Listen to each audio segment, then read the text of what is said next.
if there's something that I know that we all want is freedom. Freedom of time, freedom of headspace, freedom to be ourselves, freedom to do things our way.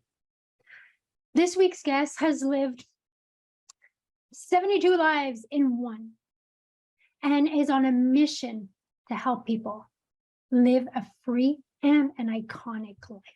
Judy Vee guides entrepreneurs, visionaries, and leaders to live an iconic life. She does this through her body of work, the Trilogy of Transformation, the most powerful transformational process in the world. Thank you so much for accepting my invitation today. I'm so excited for this, Sarah. Thank you so much. So much. Judy, you lived 72 lives in one. You lived from people would have never lived out as a life to be able to now live a life that not many people get to live in their life. Those two extremes. So to give us a little bit of context for our subject today, could you share with us a part of your life journey that is so fascinating? My whole thing in life, my motto, and one of my mottos, my leading motto in life, is about living an iconic life and everything that encompasses. So every single day, my life is guided by what is iconic for me. And that allows me to create the life that I truly love and do every day what it is I love. And it is not what most people think when they look at the amount of success I've managed to achieve in my life, given the origins where I started. Because where I am at is not predictable, was not predictable. Would anyone who'd have seen me in those years would have predicted a completely different life to the one that I live. So, and I put it down to something that was truly extraordinary that happened for me during those years. So just to put it into context, and I'm going to, for the sake of, I don't want to activate people's nervous system, so I'm going to leave a lot of the real details out.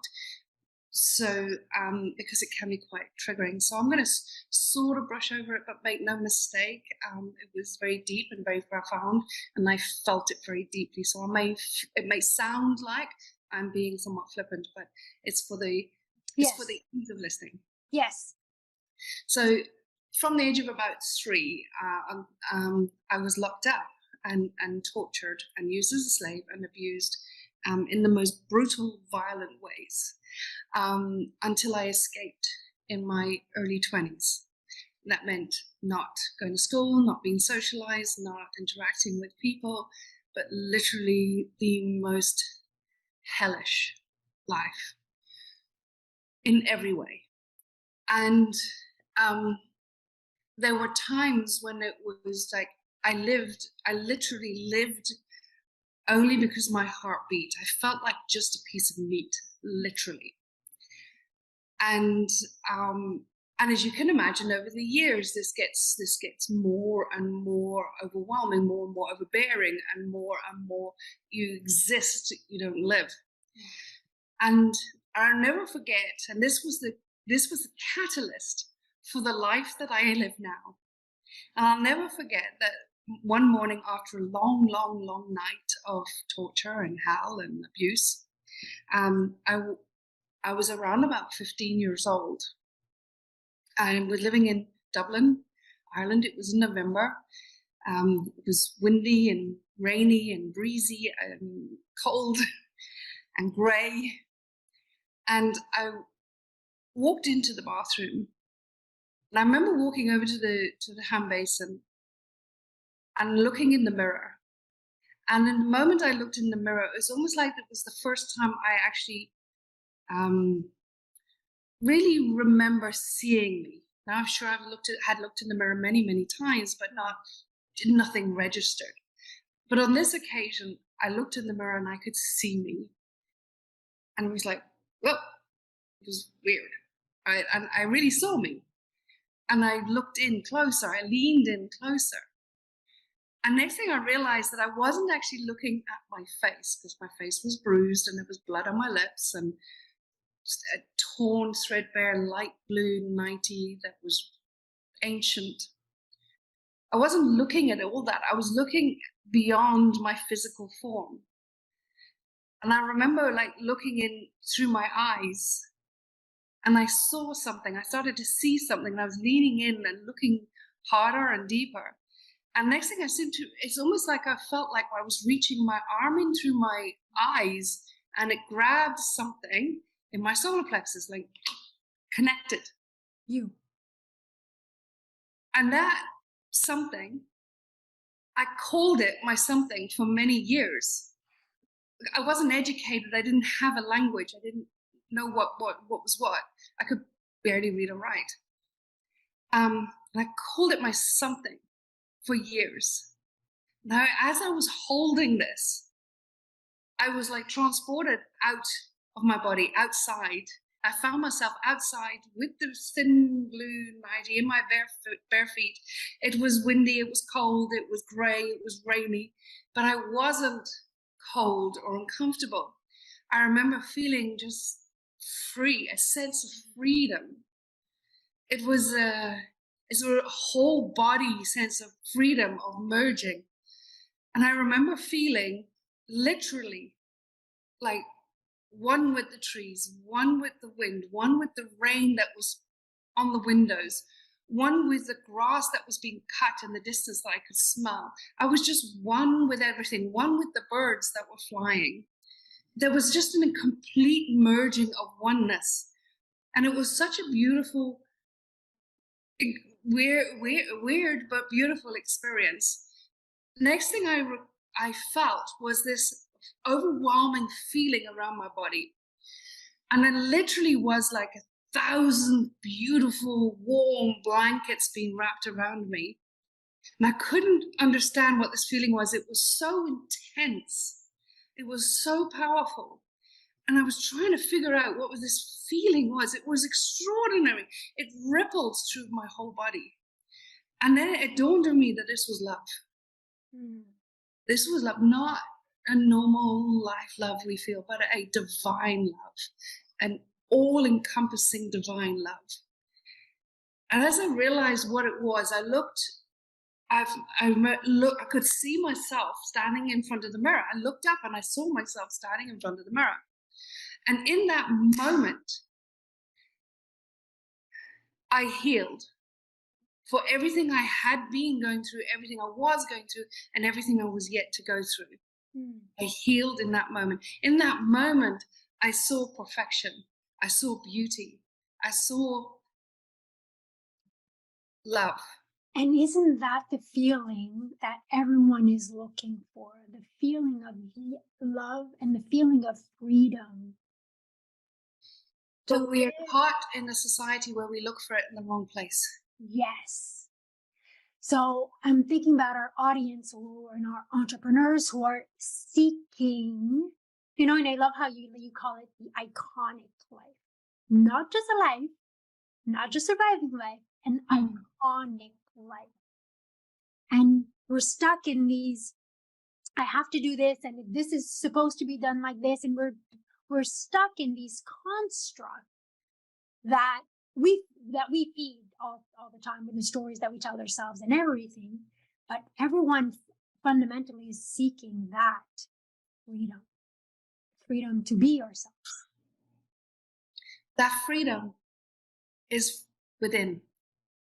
Is about going inwards and connecting in with the oneness. What I always say, what I learned from that experience, and what I have used to create an iconic life, a life of the most extraordinary adventure and vast experiences, is that oneness with the universe, that we are one with the universe, and we have an ability to connect with the divine knowing. And we can access that. Every single one of us can access it.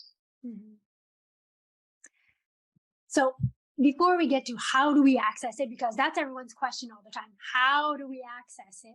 I want you, if you could share with us. So I personally did my research and I know about your background, but also like from there, you left from nothing to attracting the job that you wanted, like the six-figure figure. Can you take us to that part as well of your life? In that experience, like what I was telling you about when I projected this healing,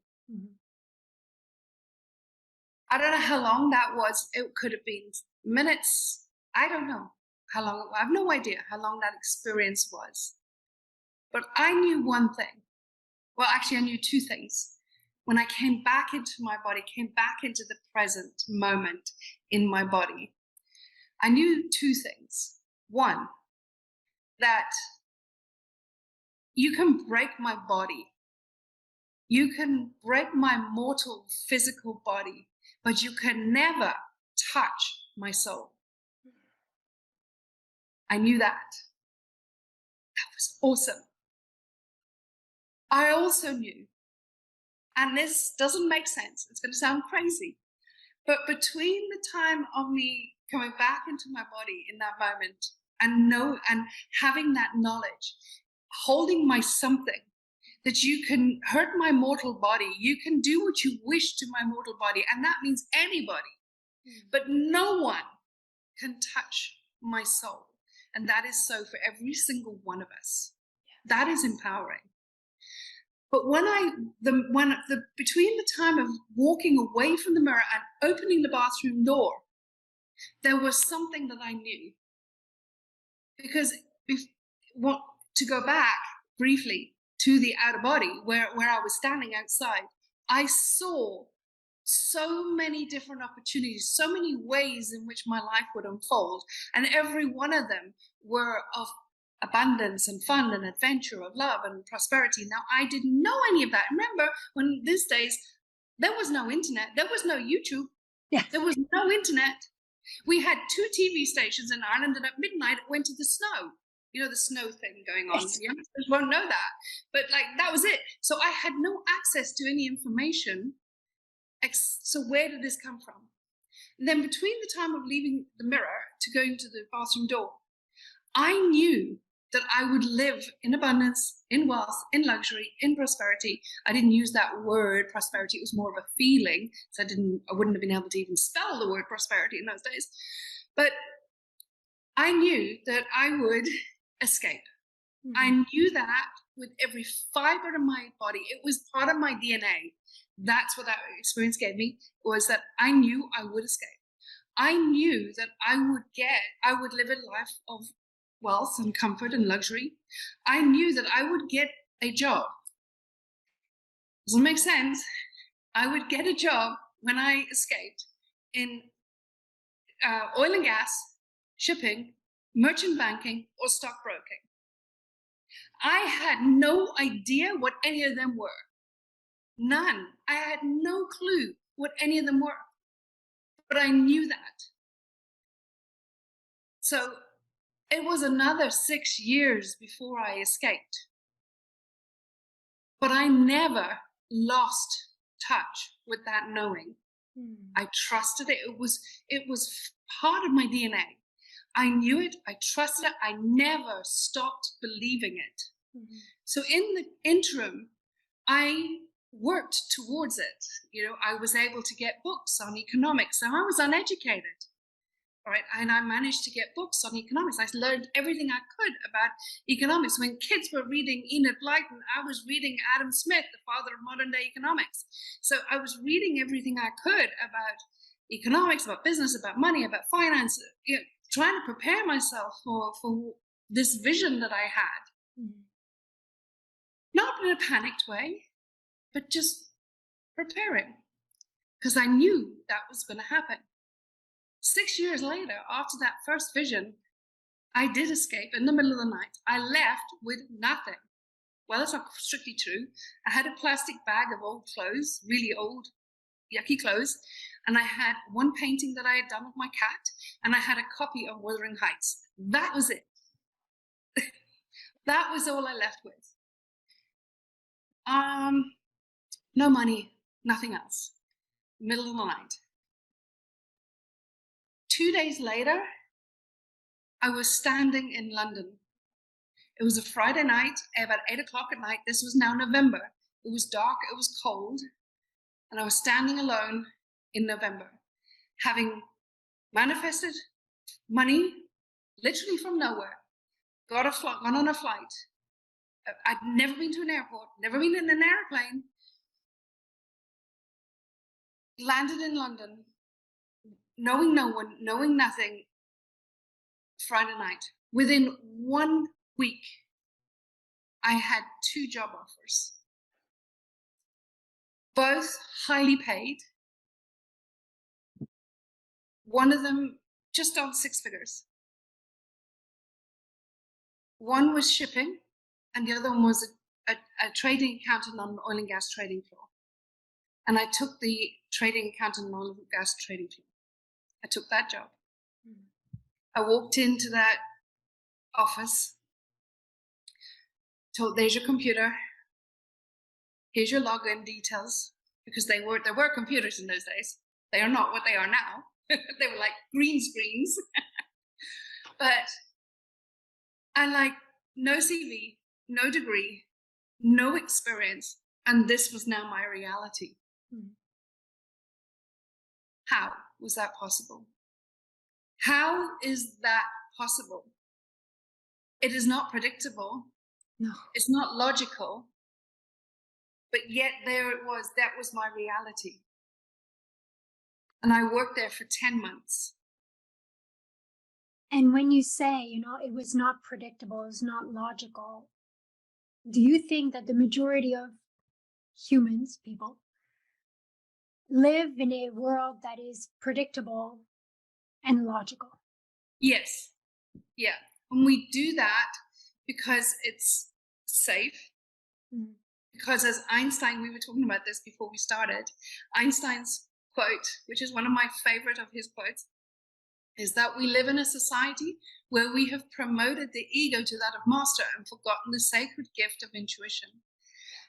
I'm going to add on to that. We've forgotten the sacred gift of intuition. We've forgotten our sacredness, our divinity. Because the one thing I learned from that experience is that we are one with the universe. And one of the things I talk about is that it is honestly my opinion that we are the physical manifestation, the individualized physical manifestation of the universe. We are one part of the whole mind, every single one of us. Now, some people, especially the more sort of maybe logically thinking people who might be saying, that's not possible. Well, or just don't understand it. Yes, but there is now more and more.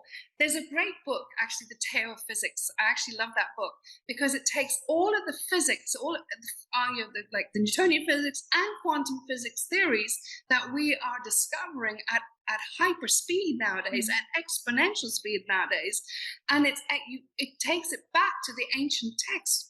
What the ancients knew is what the truth is. We've simply forgotten it. We have forgotten it.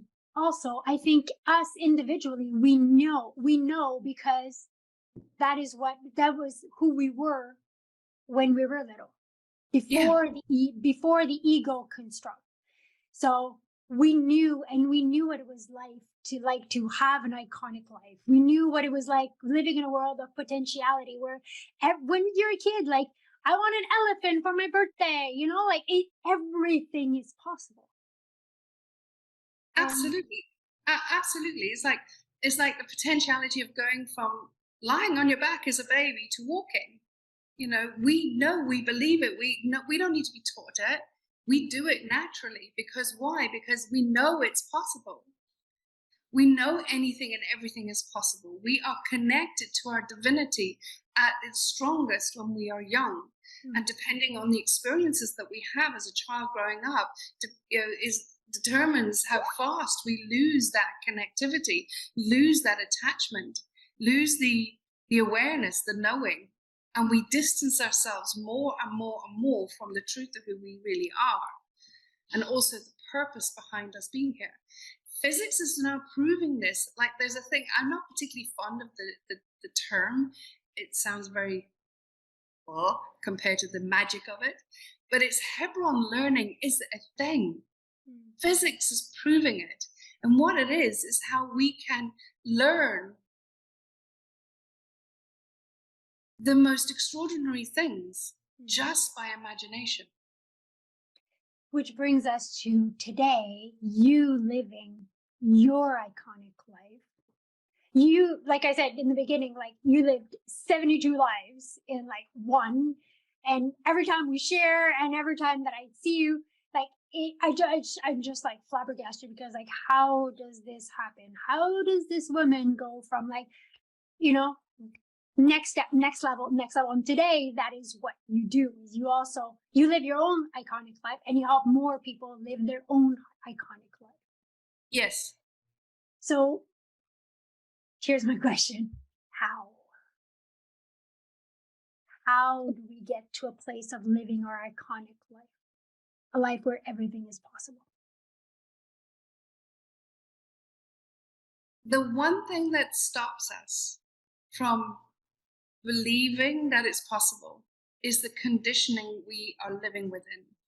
The conditioning that we have has been put on us, and also the conditioning that we have allowed to develop within us.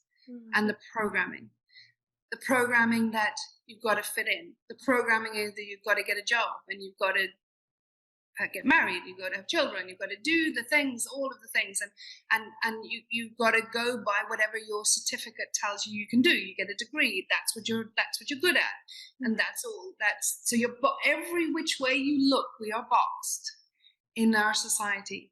It is not conducive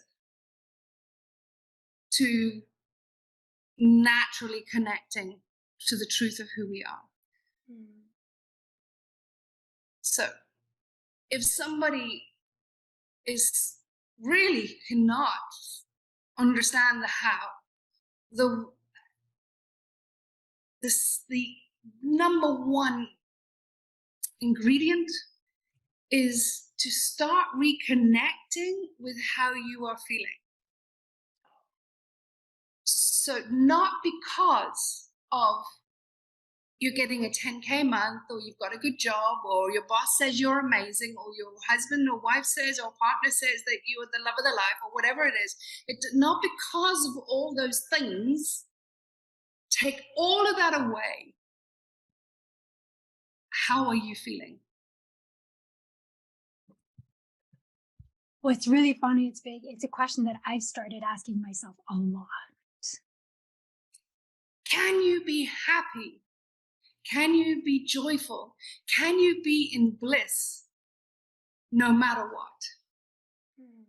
That's the first step on this journey, is learning, navigating, becoming aware of that. In Einstein's quote, we live in a society where we promoted the ego to that of master. We have suffocated our true self. And we have completely distanced ourselves from connecting with our own divinity. And the journey is to navigate back to that. There's a lot of talk at the moment that has been for many years about doing the work, doing the mindset work and all that. Here's the thing. I used to be like that. I used to be very much like that. In fact, we talked about it. My body of work is the trilogy of transformation. That's how I take people through the journey. And that used to be very much around mindset. But here's the challenge with mindset. By its very definition, it is finite. How can we just stick with mindset when we are infinite? Mindset will take you to the upper limits of your limiting beliefs, and that's as far as it will take you. Well, it's good. It will get you to a point, but it's not until you strip out of that and start getting into the soul set. Connecting with the essence of who you are, no matter what. Not defining yourself based on the things, the people, the experiences, your perceptions, and all of those things. Can you be joyful? Your body tingle in exquisite bliss for no reason.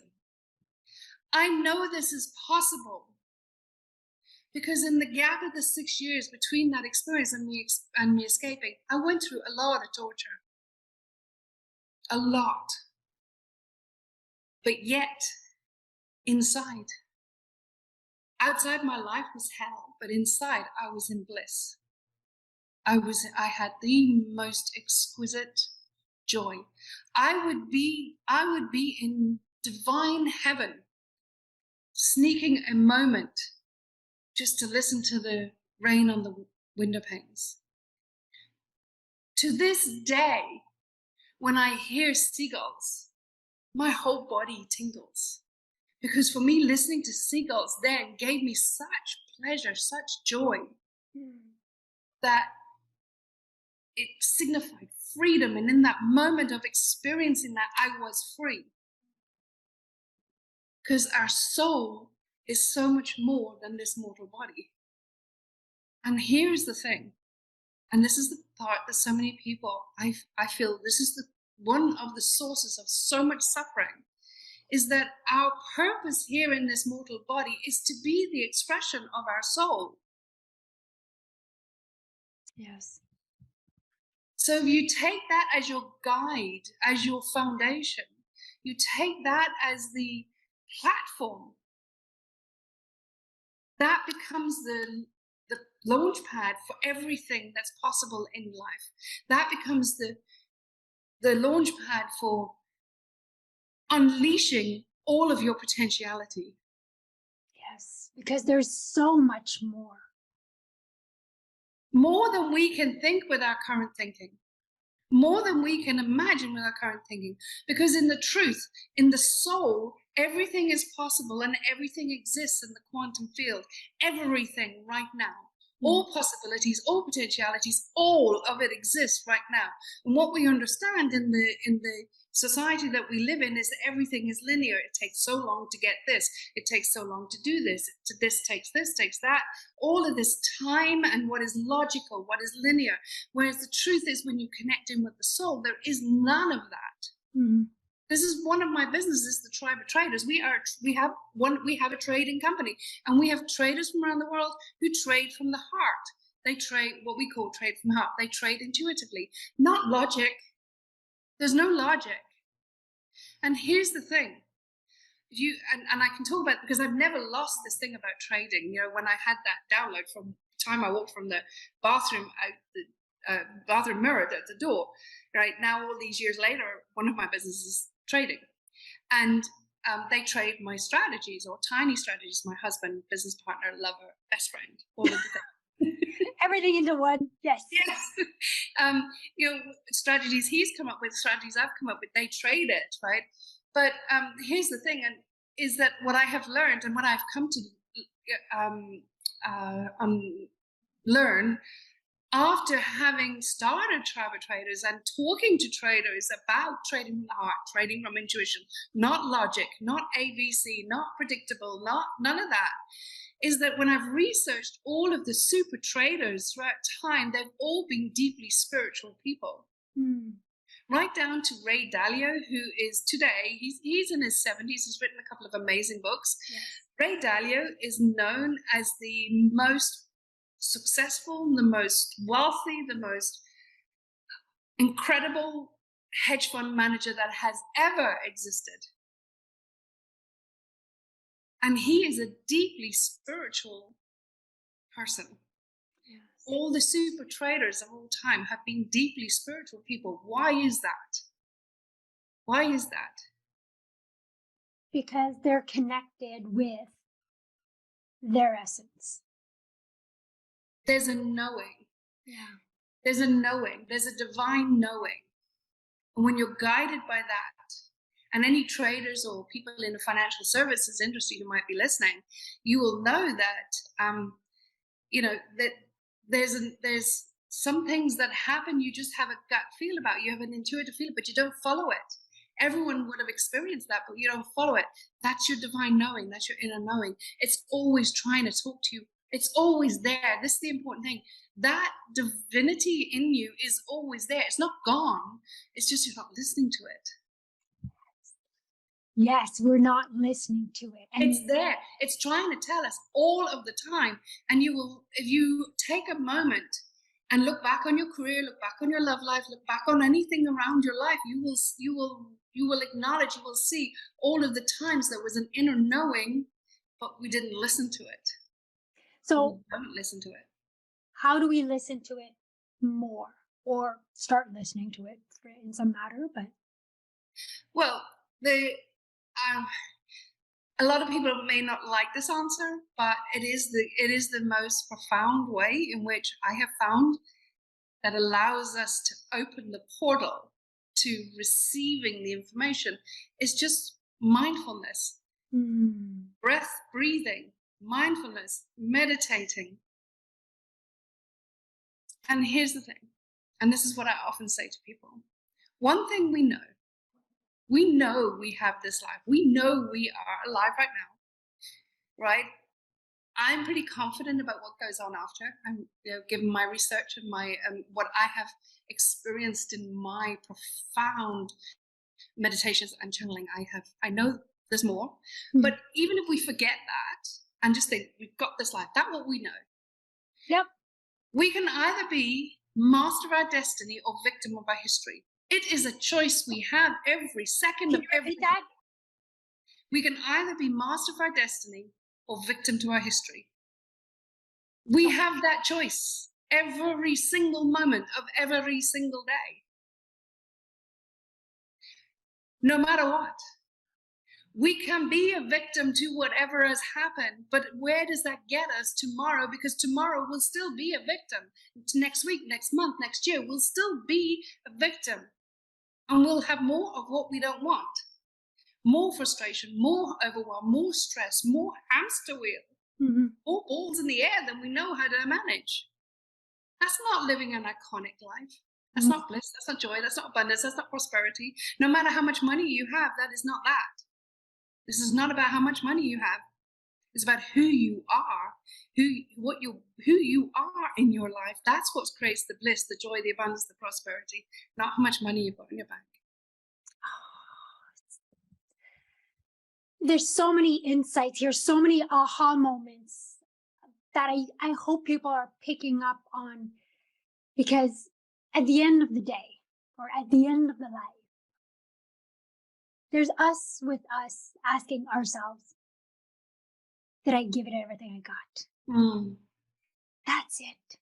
The money's not there, the clients are not there, the houses, cars, whatever, nothing is there. It's us with us. So Judy, before I ask you the last question, where can people find you online and discover everything? Because you share so many things on so many aspects, and there's so many ways that we could have gone in our talk together, but we just open the door together. So where can people find you online, what you do, how you help, and everything? Well, I've got, thank you for that, Sarah. First of all, thank you so much for that. I appreciate that. I'm on Facebook mostly at the moment. And I have a group called Attune to Wealth. And my brand, my company is called Attune to Prosperity, as a reminder for us to choose that, because of, back to Einstein, he says we live in a society where we have promoted ego to master. We have forgotten the sacred gift of intuition, the sacred gift of attuning to that which we desire as a natural way of life. So Attune to Prosperity is my brand, and everything I do is around that, because I truly believe it. Again, one of my mottos is, any area of life you're not empowered, you will be overpowered. If you're not financially empowered, you cannot be empowered in life. So for me, it's very important to be empowered financially in life, so that we can live to the fullest extent of our potential, because that's the life, that's the world we live in, isn't it? So I've got a Facebook group called Attune to Wealth. It's free to come and join, and I do masterclasses and programs and all sorts of stuff. So I'll make sure that we put all the links in the video, in our description. For you, what does it mean, a life well lived? Another one of my mottos is a fun-filled life is a fulfilled life. Mm. So whatever I'm doing, I have fun.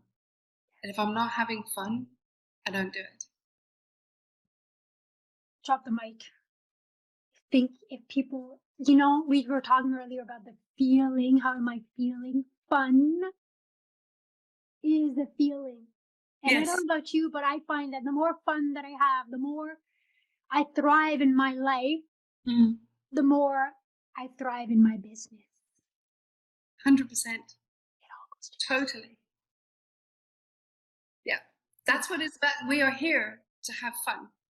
We're here to experience joy. Yes.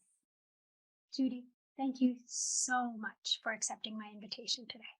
Thank you so much for the invite. It's been an amazing chat. I've loved it. Really appreciate the opportunity. Thank you, Sarah. Thank you. I hope you liked this episode. I know we've touched on topics that some people might not be attuned with. Some people might take them out of their comfort zone. My invitation here is play around with it. What if I checked in with myself and see how I feel more often? Play with it. What if it was possible? What if I allowed myself? Because as we know it, there's one life.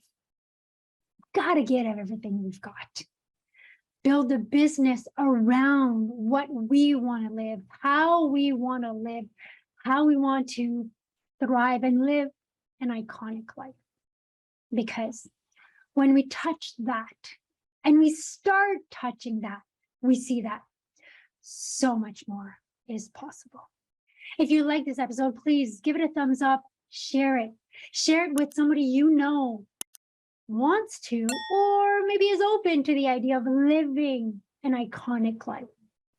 And together, let's really go into that world of possibilities where everything is possible. Thank you for being here week after week, and I'll see you next Tuesday.